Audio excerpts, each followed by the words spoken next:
Assalamu alaikum and welcome back to the UN podcast. We have a very special guest today. We have Dr. Idrees Ahmad, who is a journalist and an academic. He's an author who explores how power, ideology, and media shape modern conflicts.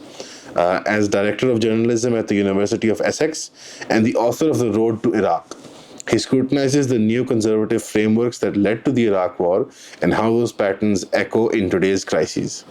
From Ukraine to the Middle East, his work bridges scholarly depth with frontline reporting and media criticism. So, if you want to look him up, look up the book Road to Iraq, The Making of Neoconservative War. Dr. Idrees, being of Pakistani origin, Assalamu alaikum, sir, and welcome to the show. Walaikum salam. It's a pleasure to be with you. Thank you so much. It's always very comfortable to speak with experts and kinsmen. I think there's a different comfort level we all have.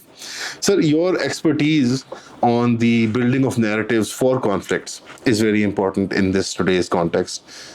We've been witnessing an absolute genocide being prosecuted by Israel in Gaza and the West Bank. We've seen a conflict, a very asymmetrical kind of conflict in Yemen. We've seen something similar in Sudan. We've seen a full-on, full-scale war between a nuclear country and a nuclear bloc in the Ukraine front, in the Ukraine theater. What was the narrative built for all of these conflicts? How was it built? And if you look at the Iran-Israel conflict specifically, how did the cycles of strikes and retaliation really begin? Because Iran started with this one narrative Israel started with this one narrative of denuclearization and then ended up at regime change. And we're looking at so much information every day that the average person finds it hard to try to understand how the narrative is built and what does it imply. I think narratives very much follow in the wake of power. And what we are seeing in all of these conflicts is wherever there is an expectation or there is the sense that a political actor has enough power to get its will, so it acts, and then narratives are shaped to adjust or to justify that action. So we saw it in every one of those cases. Now we are seeing, especially the case of Iran and Israel is a very interesting one because for a long time, Iran had built a significant form of deterrence through unconventional means. So it knew that its nuclear program was under scrutiny, so it couldn't acquire nuclear weapons. And we're not just talking about Israel that was worried. Obviously, you had all the U.S. allies in the Gulf.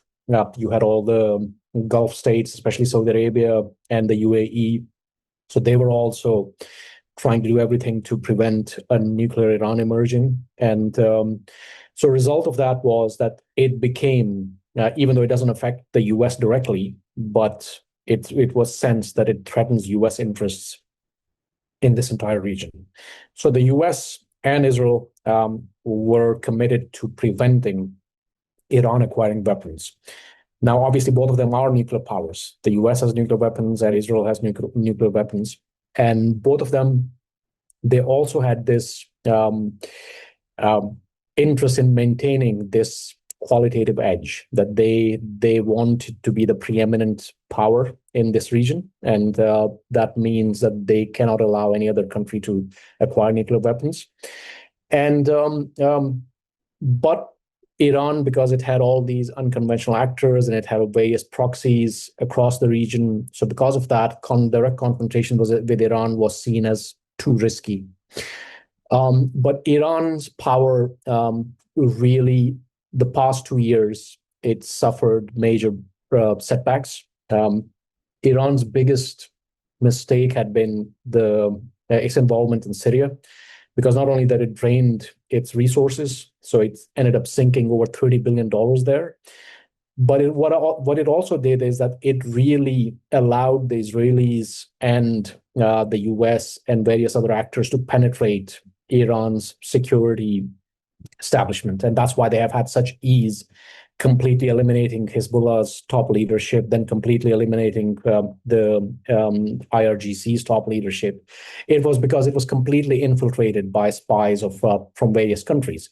And this was one reason Hezbollah, when in 2006 and 2000, and even before that, when it was in confrontation with Israel, one of the reasons Israel never even considered going directly into confrontation with Iran was that throughout this time, it couldn't even neutralize Hezbollah, because Hezbollah at this time had a very formidable operational security. So it was able to check Israel's power right where it was. Now, what has happened is that because Iran's power has weakened, Israel can directly strike Iran. And meanwhile, the West, which for years had spoken about negotiations, and both the European Union and the United States, in fact, the United States was trying to once again form a new nuclear deal with Iran to prevent full enrichment. And it was precisely these negotiations that Israel tried to then disrupt. So it tried to preempt them by launching this attack because it did not want the United States to form this new deal with Iran, which would have given Iran a new lease of life. It would have eased sanctions and various other things. So Israel was trying to prevent it. And we also saw that how quickly the Western narrative then adjusted to this new reality. They kept on speaking about negotiations, but as soon as they saw that Israel is acting, so they came out with justifications. They said, well, Israel has a right to defend itself, even though it was Israel which had launched the attack or initiated this war of aggression. So the narratives adjusted to the political reality. So this is why I think one of the most important things to realize about narratives, and even about the West speaks about values, that about international law, norms, and everything, and you realize how malleable they are. That as soon as you have somebody acting in an illegal manner or breaching those very laws and values that they speak about, so they immediately redraw their red lines to accommodate these violations.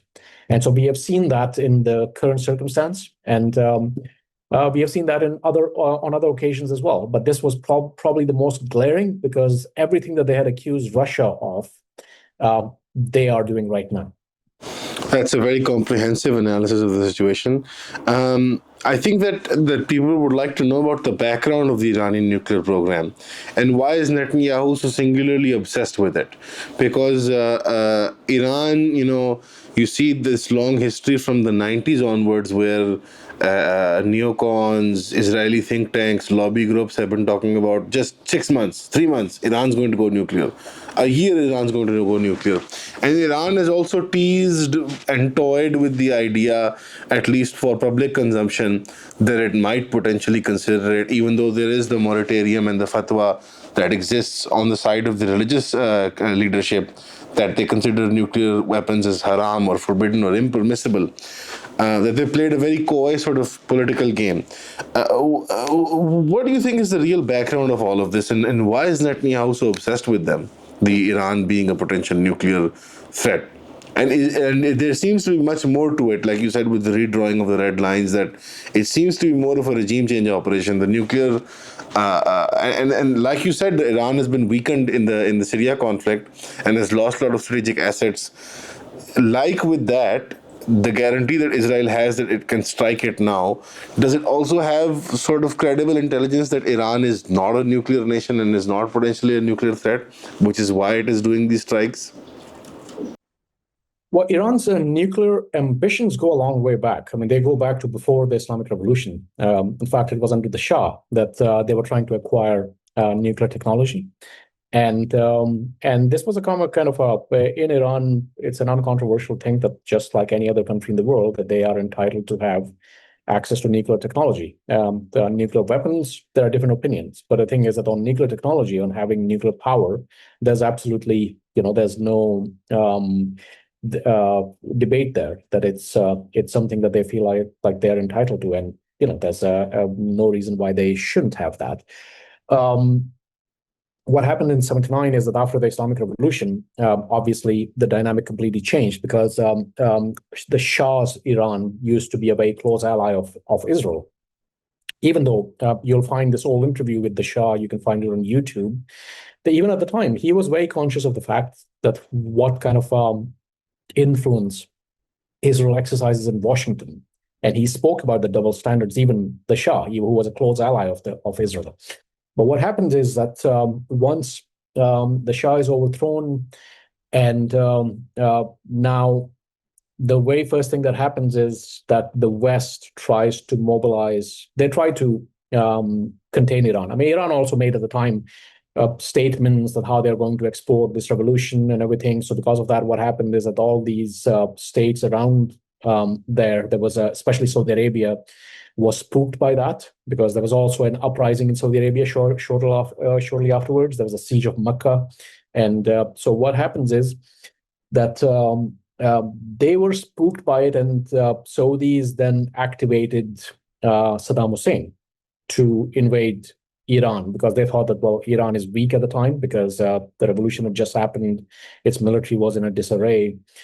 And Israel, throughout this time, its main interest was to prevent the emergence of any kind of a peer competitor in the region, that no country which could potentially challenge its dominance. So it had already by this time neutralized Egypt through the Camp David Accords, and then Jordan was out of the picture now as well. And then what happens is that you had Syria always had this accommodation with Israel, because in the 70s, one of the things that started happening is that when 70s is when Israel started interfering heavily in Lebanon. And the people who paid the price mostly were the Shias who lived in the south of Lebanon. And in 1982, when Israel actually invaded, so that's when finally what happened is that Iran started training the IRGC sent trainers to create a cohesive force which could prevent or which could serve as a deterrent for Israel over there.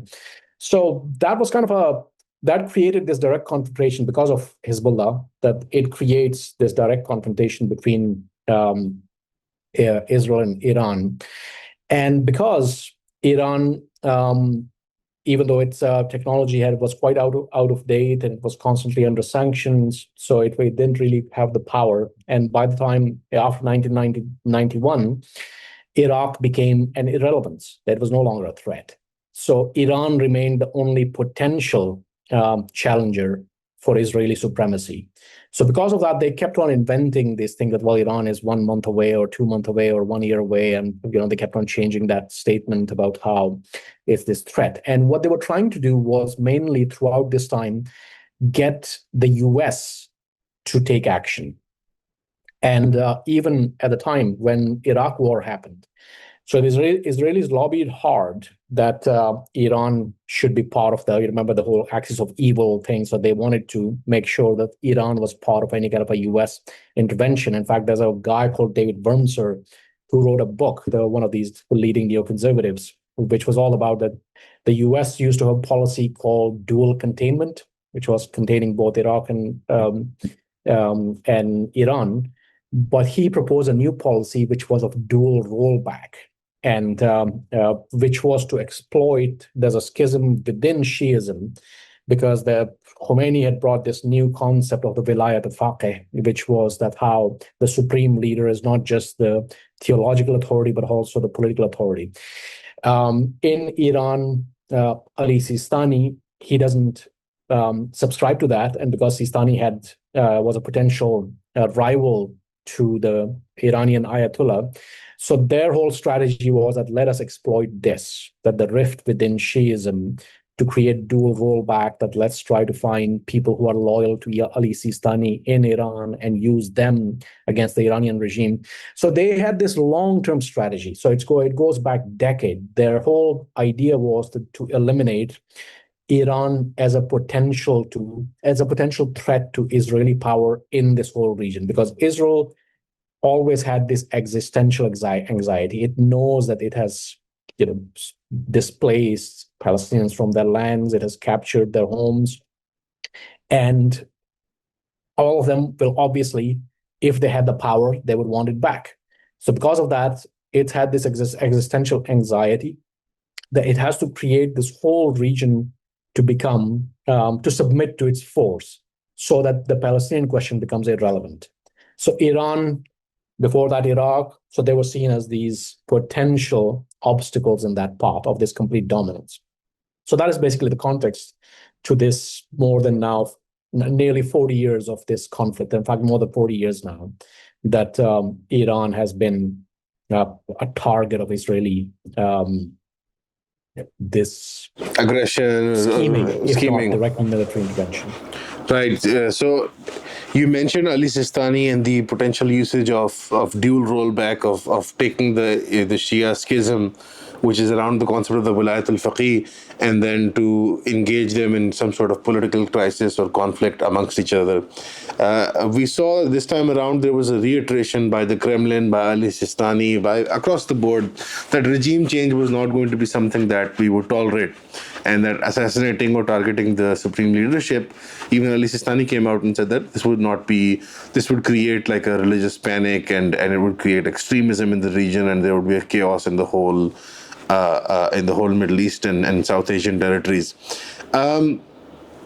Given those circumstances, and given the environment and the war that is looming, the regional proxies that are being activated, what outcome would you predict? Would you predict limited engagement, a total regional spillover, or a broader, just global conflict that, the leadership is decapitated in Iran, the RGC splinters, militia groups start targeting the Gulf assets, it's a complete chaos, Baloch and Kurd separatism is at its peak, and then maybe they even install the Shah in Tehran to rule over the ashes or whatever.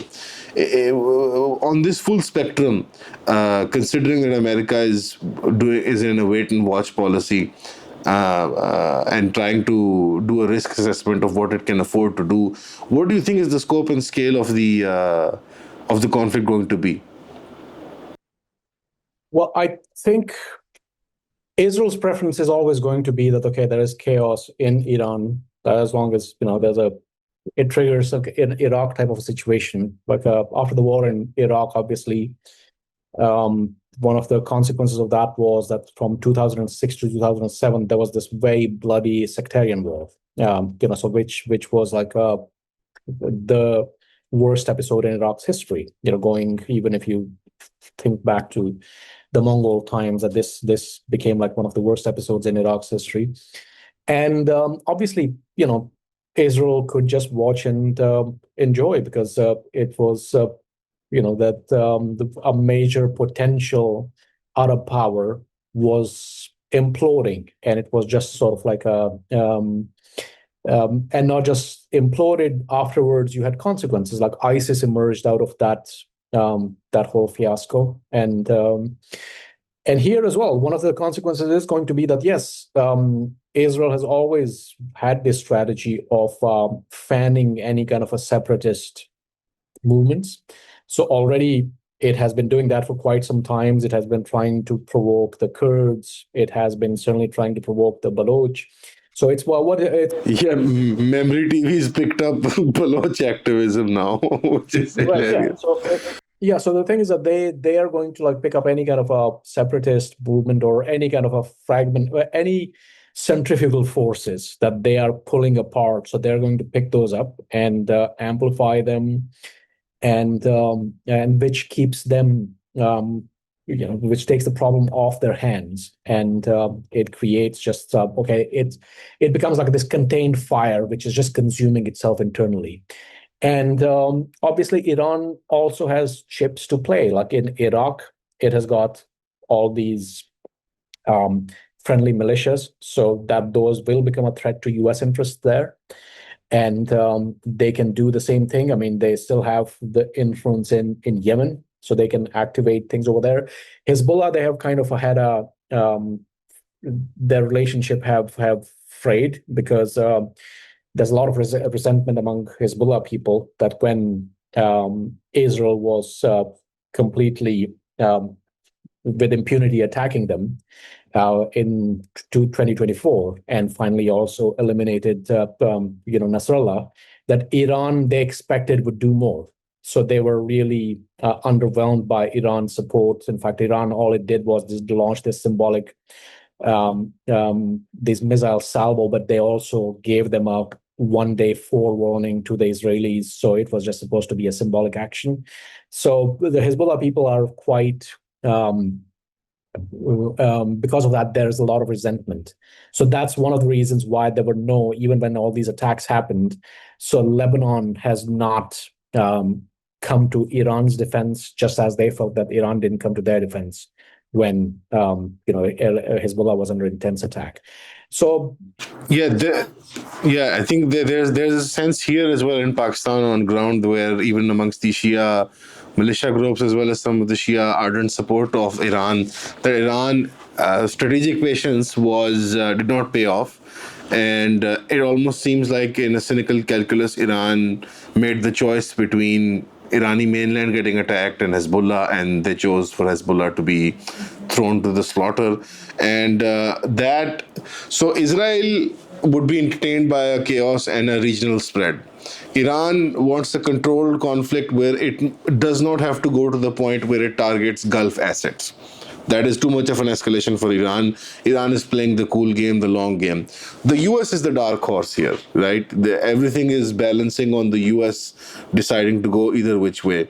Either they can reach a negotiated settlement or they can step in and do the worst. Do you think, because you have written the blueprint on how public opinion is built up for such a big conflict, do you think the public opinion is there? Because it seems like Trump's MAGA base is sick of the forever wars. They don't want to go to any more sand hells, as they call them, right? They're hurting at home, domestically, economically. They have all of these polarization with gender, sex, race. They have so many problems domestically that they don't want another regime change war. And the anti-Semitic and even anti-Zionist sentiments are at an all-time high across the spectrum, left, right, you name it. So do you see across the aisle in America, Democrat, Republican, Independent, whoever, do they have that kind of, public opinion to really engage with this kind of a conflict? Well, I think one thing is clear. I mean, so there's a recent poll which shows that one of the things with the American Republican Party is that it has these different wings within it. So we do know that the Democratic Party is not keen on it. I mean, the Democratic base is not keen on it. In fact, last year, the Democratic base was overwhelmingly against even Biden's actions when he was fully supporting Israel. And that's part of the reasons why most people just didn't turn out to vote. And, that's one of the reasons why Kamala Harris lost, because a lot of the base just sat out the elections. Now, the Republican Party has got different power bases within it. The pro-Israel groups, their numerical support came always from the U.S. evangelicals. Evangelical Christians make up, I forget the actual numbers, but they're over 70 to 80 millions in the US, and they are a very significant force. And they're also a very significant electoral force.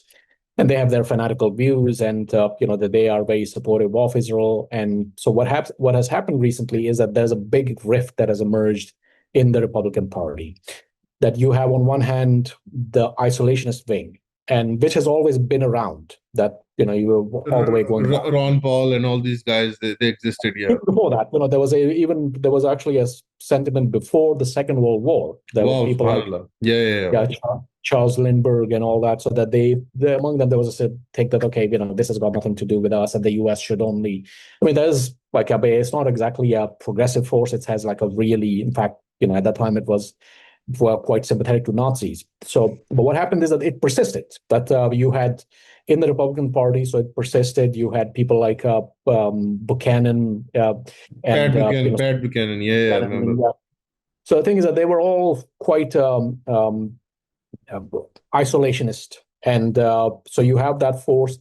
And a lot of his uh, new support, in fact, the MAGA support had not come from the evangelicals. It had come from these people, but they were his most vocal advocates. So you got people like Steve Bannon, and you got like people like the Tucker Tucker Carlson and all. Carlson, right?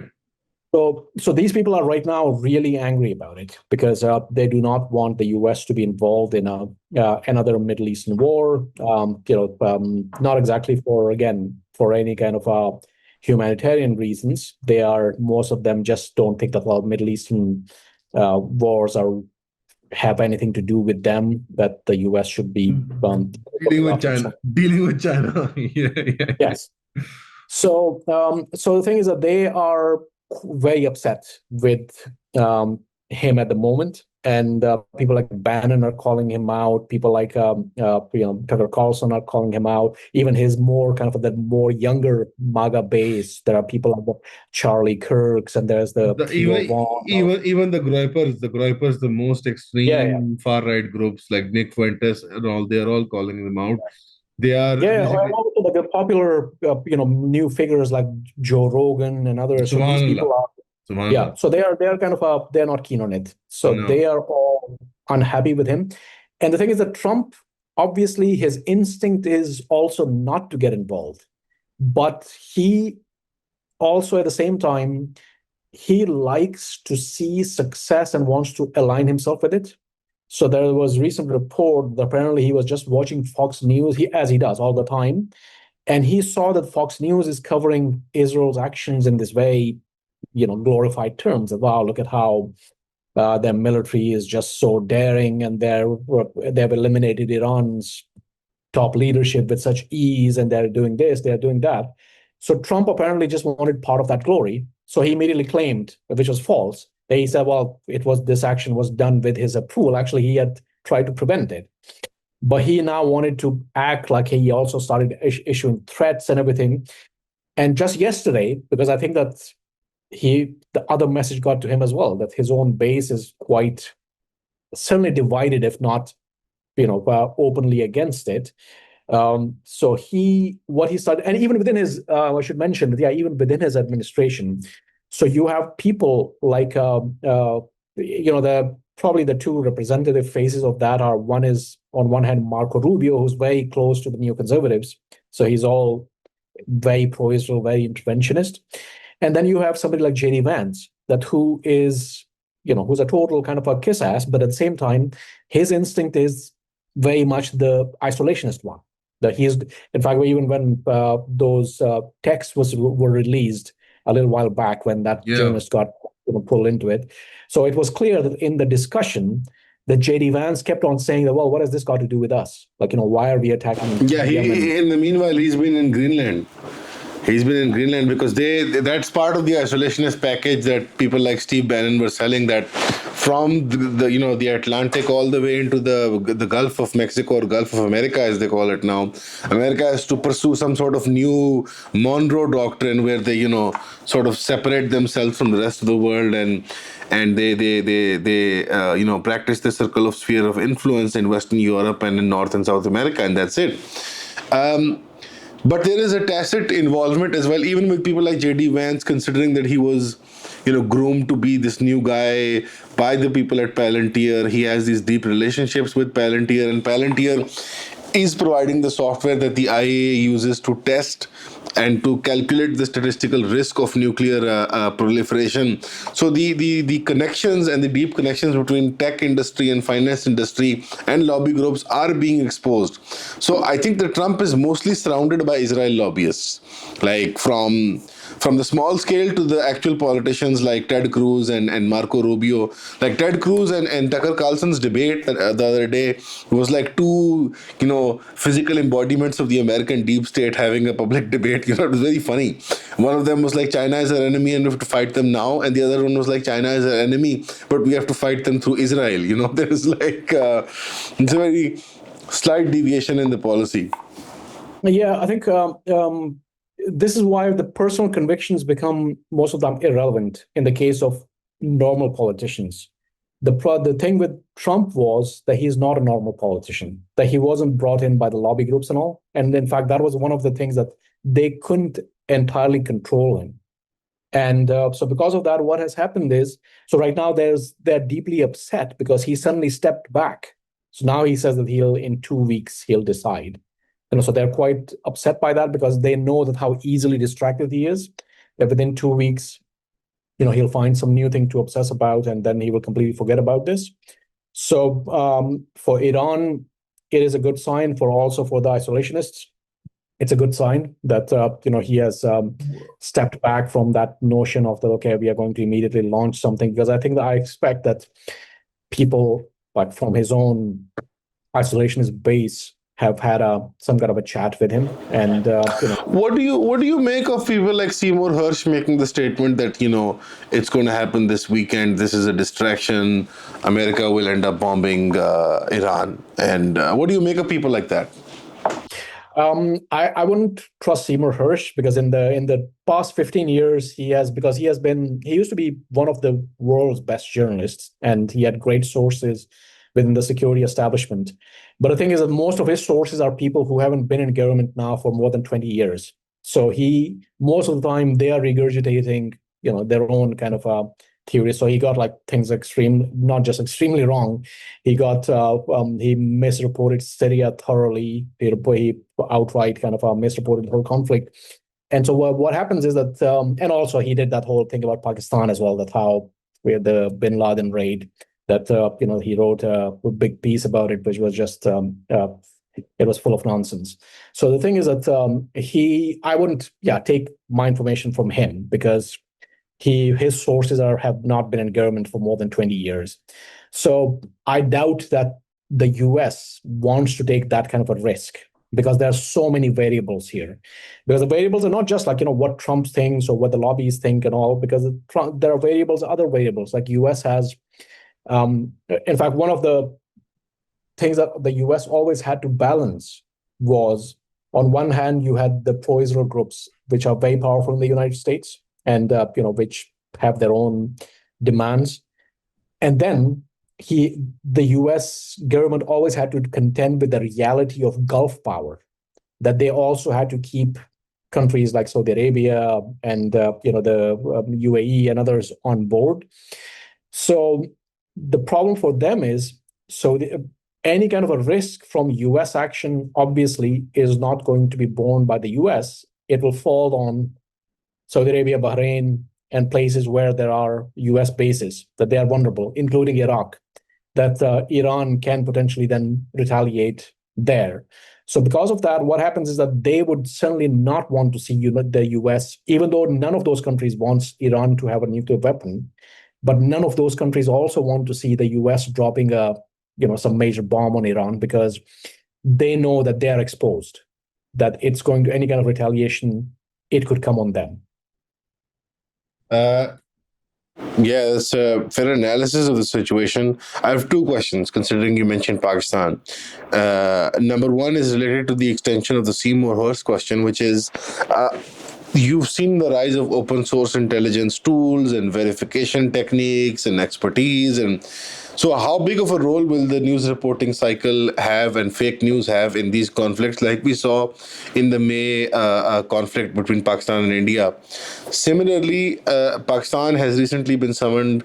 You had the chief army staff in the White House for the lunch meeting, and there's been all kinds of fake news going around it, because there's a lot of opposition groups in Pakistani diaspora and ethnic nationalists, as well as Indian media, which is having a field day with this event, because they're trying to spin India's apparent diplomatic isolation by the West and Pakistan's apparent diplomatic victories.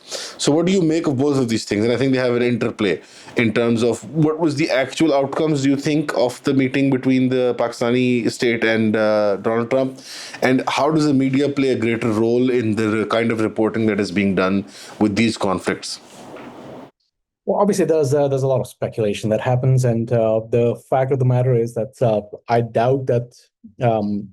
I'm not a fan of any kind of a military sort of control of a country, and especially if you see from the part of the country that I'm from, that the military's influence has not been exactly positive. So what happens is, but the fact is that also at the same time, I know that the military is, they also have their genuine nationalistic sentiments. So I doubt that they went there trying to do some kind of a bargain like that. Trump wanted the Pakistani military and Pakistanis to be there more than the Pakistanis wanted them at that time, because the reason is simple. Because that is the only victory that Trump can claim to have achieved. That, well, look, I diffused this, conflict between two nuclear powers. So he has taken credit for that, and then he can bring the Pakistani general there and then have and claim that as another kind of a victory, that look, we are on the same page, that at least there's somebody, who's not openly defying him. Because the thing with the whole Israeli situation was that the reason why he had to come out and play this whole charade was that Netanyahu basically humiliated him. That, he was trying to have these negotiations, and Netanyahu killed the very person he was negotiating with. So the thing is that Netanyahu is openly defying him. So if this was actually Obama, how Fox News would have reported it, or how anybody else in the US, the media would have reported it. So he knows that for that reason, it's a very nice kind of a photo op for him and some kind of a thing for him, so I doubt that whole thing about.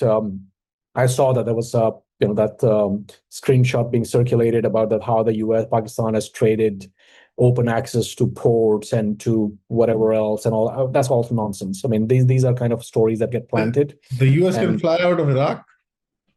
Yeah, I mean, it doesn't really have any kind of a need for that. Yeah. And even if it's said, I mean, it's I think that Syrians are playing the game very, very well at this time, although they are still quite at risk. That, when what they did was that Syrians need sanctions relief at this time.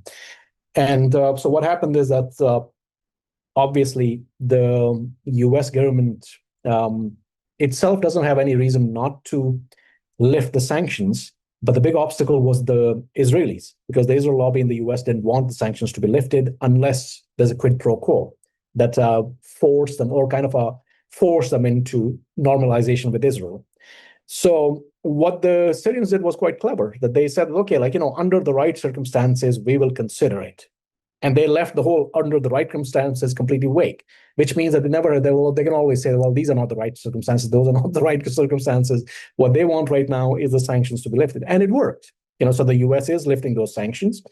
And so the thing is that sometimes negotiations are also, the process of making ambiguous statements, buying yourself a room to maneuver. And so this whole kind of a news that I saw, it's just absolute, it's nonsense. So that's nothing like that happened. And even if a Pakistani general goes and makes some kind of a promise like that, he doesn't have to be bound by it. And Pakistan knows how to play that game. Like when the Saudis wanted Pakistan to intervene in Yemen.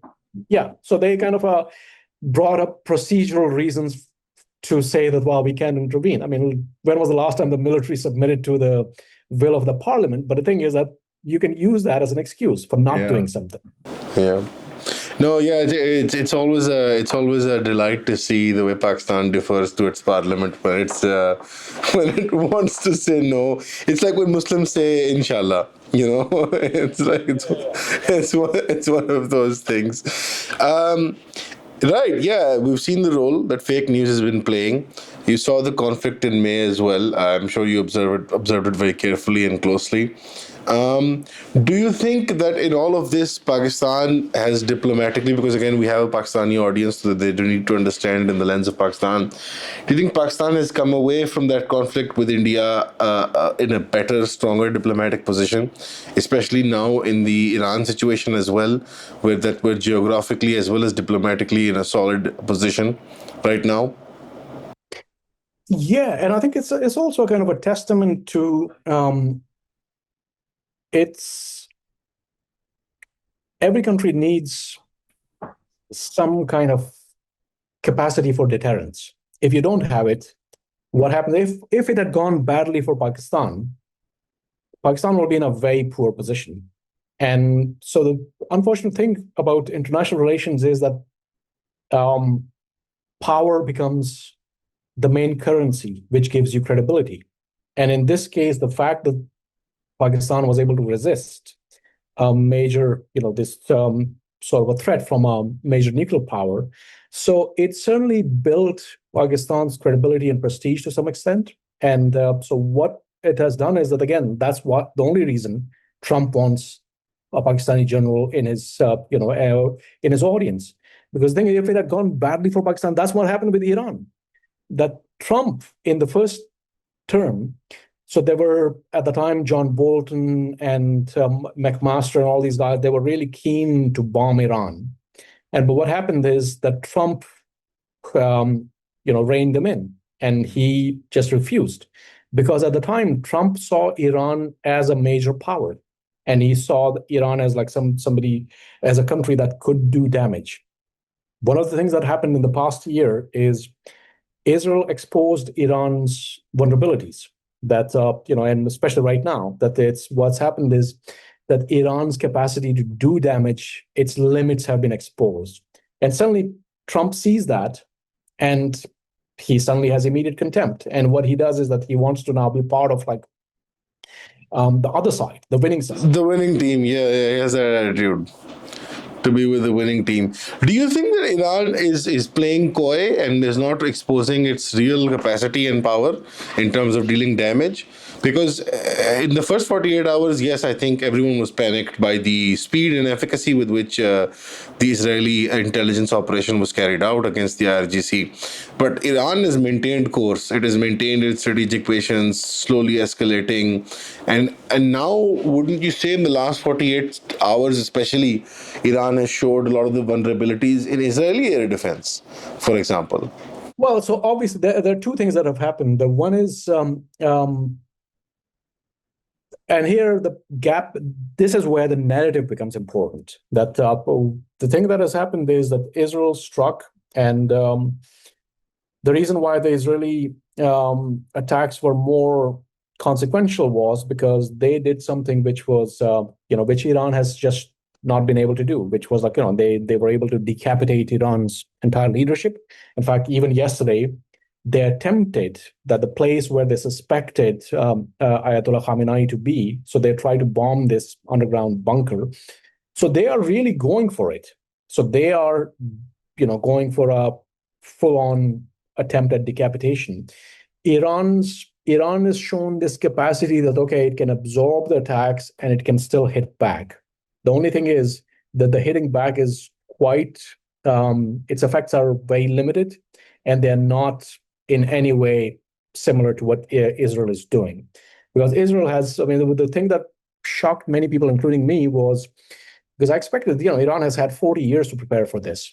And I expected, at least when it came to air defenses, that Iran would be better equipped. But the thing is that Israel has, its jets are flying all over Iran with with complete impunity, because they just because the only thing that they had was the ancient Soviet S-300s. And we had already seen how ineffective they are, because when in 2020, Turkey had the confrontation with the Syrian regime. And so when Russia bombed the Turkish headquarters in Idlib, and in return, Turkey, because it didn't want to confront Russia, so it really went after the Syrian regime for a few weeks. So it completely destroyed the Russian-supplied air defense systems, like the S-300s, the Panzers, which were supposed to be the pride of the Russian air defense system. So it showed their vulnerability already. So Iran is still with the S-300s, and so it should have been obvious to them that these things are going to be completely ineffective in protecting Iranian airspace. So it's not that how many missiles Iran can launch when Israeli airplanes or their jets can fly so freely all over Iran. So that is the thing which creates this complete imbalance. And that's where the narrative then becomes really kind of one of Netanyahu, who has been able to actually convince not only his own population, right now we have, I think, Israel's Jewish population is overwhelmingly supportive of these attacks, and Israel's Arab population is not. And meanwhile, the success it has had is that it unified not only the entire Israeli political spectrum, that you had people who were just a week back, 2 weeks back, Yair Golan had come out and said that, well, that Israel is killing children for sport and something like that he had said about Gaza. And you have Benny Gantz and all. So they have all now circled around. They've all they're rallying behind Netanyahu, and they hate Netanyahu. And then we saw what happened at the G7. So we have seen suddenly they forgot about Gaza and everything about and the EU. So they're all supporting Israel fully, only because they see Israel as, Israel as actually acting out, and they see it as being effective and achieving this superiority, especially the air superiority. And so that is something very hard for Iran to. That's why I think that I don't know how long this regime is going to survive, because one of the things about Iran's regime was that it always presented itself as the reason why we are oppressive is because we are in a state of war, and we have got these, we are engaged in this mortal combat with Israel. And what was revealed was that, well, yes, you are engaged in this kind of a war, but for all these years and all the investment, you can't even protect Iran's skies. And so that has been something that has really been humiliating for the Iranian regime. Yeah, it's been a shock for everybody, really, honestly, that they've had a long time to prepare for this. In closing, and we would love to have you on again, inshallah, and Saad will remain in contact with you. He's a big fan of your work. We all are, but Saad is, particularly. So we'll be in contact with you, and we'll definitely be honored if you like the show to have you on again.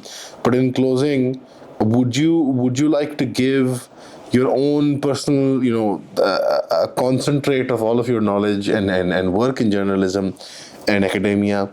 Are we moving towards de-escalation, or are we already at the tipping point? Has it already been crossed?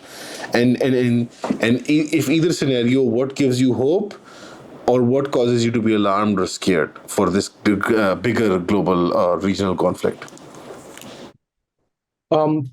I think I'll answer the last bit first. I mean, unfortunately, I became active in, where we all grew up with Afghanistan, the war, in our not only neighborhoods, we grew up with Afghans among us, and so we saw, what happened in Afghanistan, and so I've seen some of the worst that humanity can do to each other, but I had never seen anything like what happened in Gaza. I think that is just, a place where the kind of horrors that are happening and the world has allowed them to happen is just something that it leaves you with very little hope for humanity, that if this can happen in our day and age and nobody can act to do anything to stop it. So that is one thing that destroys hope. The second thing is the danger. I mean, I don't want to go into the business of predictions, because the problem with political predictions is that there are just so many variables that, there's actually a great book by this political scientist called Philip Tetlock. And so he studied predictions that people have made, the experts in the media, for years. And what he found was that their rate of being successful, and these are all very credentialed people, was 50-50. So you might as well, toss a coin. So, to get or get an octopus like, you get for the World Cup. Yes. So the thing is that I don't want to do the predictions, but I know certain things which we know. If Israel comes out triumphant in this confrontation with Iran, that is going to be a really, really dangerous situation for the world, because Israel is already emboldened by everything it was able to get away with over the past 20 months. And if on top of that, it is able to either topple the regime in Iran or achieve some kind of a body blow, or even Iran already is sort of trying to negotiate its way out of this conflict. So even if it Iran makes some kind of a humiliating capitulation, because then there's no kind of a constraint on Israel anymore. it's almost like, you're given, whenever you have in wildlife, when you see some kind of a lion attack a human being. So usually what the people do is that in kind of any places they go, and they have to kill the wild animal, because it has got the taste for human blood, and so that they are going to do it again. So the thing is, something similar has happened over here. So their commentators are already making threats about Turkey, about Pakistan. So the thing is that they will see, they will be encouraged. They will see no reason not to go even further, find new places that they can, powers that they can neutralize. So Syria is going to be next. Like, if this happens, so you can even expect, like, they're already taking territory. Syria and Turkey are the target, because that's the flashpoint, isn't it? Pakistan is mostly posturing, and Pakistan will be targeted via India, but it's mostly posturing. But the actual active combat situation for Israel is going to be Syria, Turkey, definitely. Yeah. So I mean, that's also. I mean, it's not like because we're talking about narrative, so it's not like I think that also Pakistan has more deterrent capacity than Iran or others. Yeah. So the thing is, it's a more riskier prospect. So they are not going to attempt that. But the problem is something else, that it's how they are feeling emboldened, that they feel like they can do this, that they feel like they can even say these things. And so the thing is that Turkey is already, so Erdogan has said that they are going to now, put a lot of effort into building their missile capacity, and which is necessary. And I think one of the things probably I was even going to make a case for. I was supposed to write something about making a case for nuclear proliferation, because I think that one of the important things that many of these states can do, and that's another area where a lot of the small time disputes are creating this longer term vulnerability for every state, because Turkey should have nuclear weapons. So the Turkey needs nuclear weapons, and I think that there needs to be some kind of a Pakistan and Turkey needs to have some kind of an exchange. Some kind of nuclear umbrella situation. We've talked about this on the program as well. Pakistan attempted it in the 80s and 90s. It was unsuccessful for most countries. It was understood by Pakistan and the Muslim world, at least the global south, from the get-go, that once the nuclear deterrent is set, then we can talk on terms as equals. And I think it was a very harsh lesson in Libya, in Iraq. Iran is learning that very harsh lesson. And I don't think Turkey is willing to. I think the joke, the meme, Erdogan never loses. His opportunism, I think, will not allow him to have such a big failure on his border. And I think the buffer that he has created via Syria is predictive of what is coming in the future. So missile technology, sure, but at its core, you're right. Nuclear proliferation has to be the way out of this. Yeah, I think the problem with Turkey is the same. One of the things you have seen is, like Iran, one of the world's great capitals, you see Israel destroying it with a complete kind of unconcern. Ridiculous. So in a sense, Israel behaves very similar to, in a way, like ISIS, that when they were destroying world heritage and everything without any mind to it, Israel's the same. In fact, Israel has a reason why it abhors history, because it has claimed this whole false history as a justification for even its creation. So because of that, what happens is that the real history bothers it. I have there's this great, actually, Israeli architect who runs this organization called Forensic Architecture. And he does extraordinary work. So one of the things that he had done was that he was assigned this project by the Israelis that because they are trying to look for these evidence of ancient Hebrew history of like the Kingdom of Solomon and this and that. Yes, sounds like Hindutva India. Yeah. Instead, what he found was all these evidence of Palestinian villages which had been destroyed, Palestinian history that has been erased. And so what happened is that he did amazing work on that. There's a book called The Hollow Land, and also Forensic Architecture's work I would recommend to everybody, because it's just extraordinary what E.L. Wiseman and his team do. And, I would recommend. So, but what happens is that what he found was that, well, again, it's actually what Israel has been more busy doing is destroying history. And so I think, because of that, people like Erdogan have a very legitimate concern that you're talking about a country with as rich a history as Turkey, which could be, again, which is completely vulnerable to these type of a vandal state. That's insane. That's insane.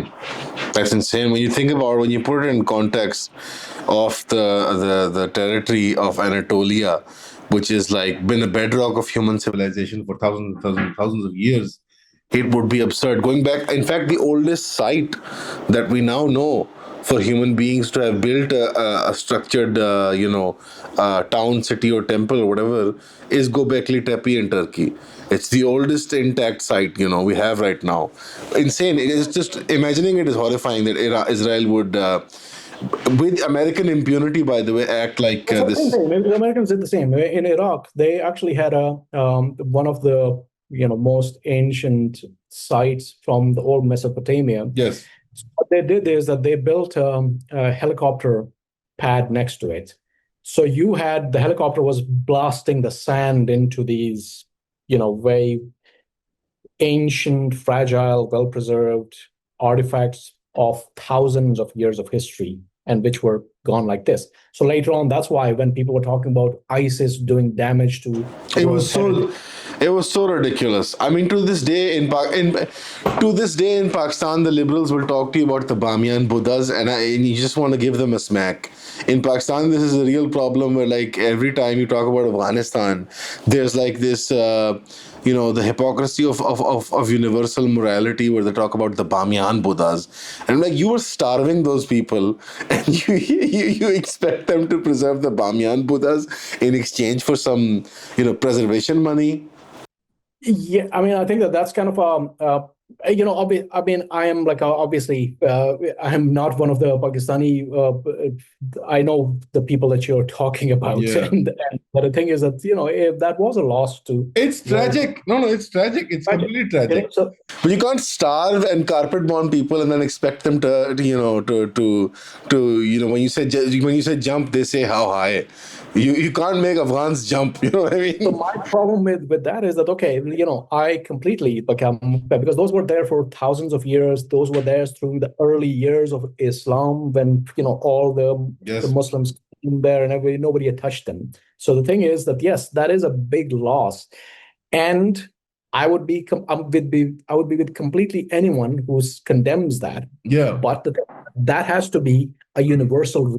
And it has to be contextualized in what you were doing to the Afghan people. You were starving them and carpet bombing them, and you said that here's some money to preserve the statues of Buddha.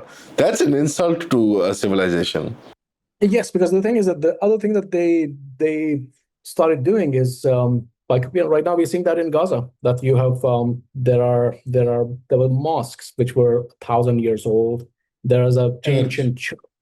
And you've got again, same thing happened in Iraq, when the US invaded, that they knew. I mean, okay, you can say, well, look at these ISIS vandals, but okay, how about you, that you claim to be bringing, some kind of civilization, culture, yeah. And then you came there and you destroyed some of the most ancient world heritage. So I think that, yes, I mean, I am all for universal principles, that if you're going to say that this is wrong in Afghanistan, I completely agree with you, as long as you are applying it every part of the world, and as long as you are right now out there condemning Israel for doing exactly the same thing, and and you are making reparations to the Iraqis for what you did to their ancient heritage. And I think that's kind of like that's the part that bothers me. It was still a loss for Afghanistan, because that's part of Afghanistan's history. It was not, it was not something that American history. Yeah. No, that was really kind of you, sir. Dr. Idrees has been very helpful in today's discussion, and you guys have to comment and ask him to come back again. Otherwise, I've been very annoying, and I'm sure he won't come back. Dr. Idrees, thank you so much for your time, sir. We can hope and pray that the situation in Iran does not take a turn for the worst. This region needs a rest. We need to be able to breathe, and we need to be able to deal with this this completely maniacal Israeli regime now, which is threatening the peace of the whole world. Dr. Idrees, thank you so much. If anyone has any questions, leave them in the comments below. Sir, we'll see you soon, inshallah. Inshallah. Thank you very much.